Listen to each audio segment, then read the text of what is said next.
So you want to lose a couple pounds, but you don't want to give up on your evening glass of wine. I am with you. Never fear, there is a way.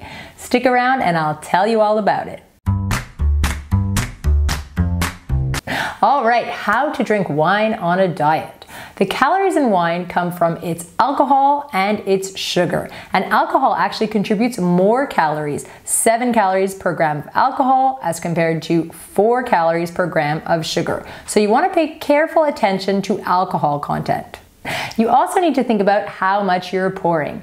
You may have read that a 13% alcohol dry red wine is about 120 calories. That is if you are pouring a standard size, which in North America is about 150 milliliters or 5 ounces for my American friends, and it looks like this. If you are pouring your glass up to the rim, maybe using a larger glass and filling higher, you are obviously going to be consuming more calories. White wines often have less calories than rosé and red. So for the lowest possible calorie count, you want to look for a dry, under 2 grams per liter residual sugar. White wine at around 11 to 12%.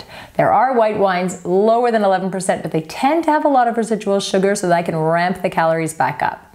You might want to look at wines like Muscadet from the Loire Valley, for example, Soave from the Veneto in northern Italy. You can try dry styles of Vinho Verde from Portugal or early harvested Hunter Valley Sémillon.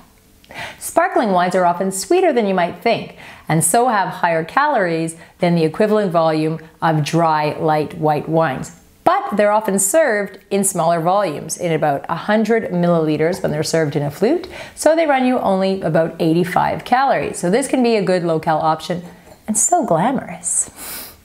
If you want the lowest possible sugar content for a sparkling wine, look for terms like Brut, Nature, or Zero Dosage on the label.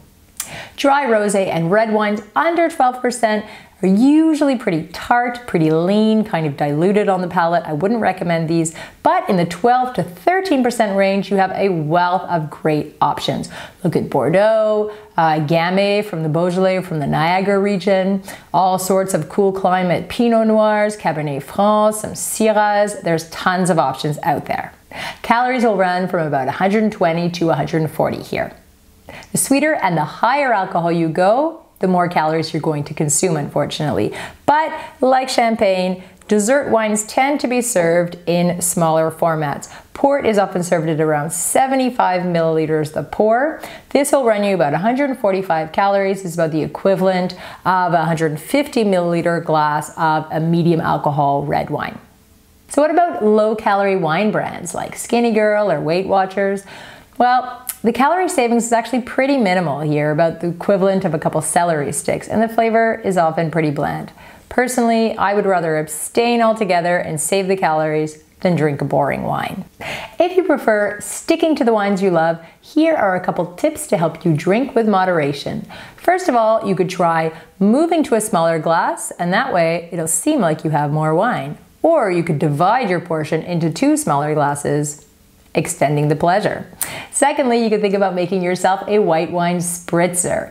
2/3 a crisp dry white wine, 1/3 sparkling water, twist of lemon, very refreshing on a hot summer's day. Or you could just slap on your running shoes and burn the calories that you plan to consume later. As always, thanks so much for watching. If you like this video, please feel free to share widely, to give me a comment or a thumbs up, and to subscribe to my channel. Until next week, santé!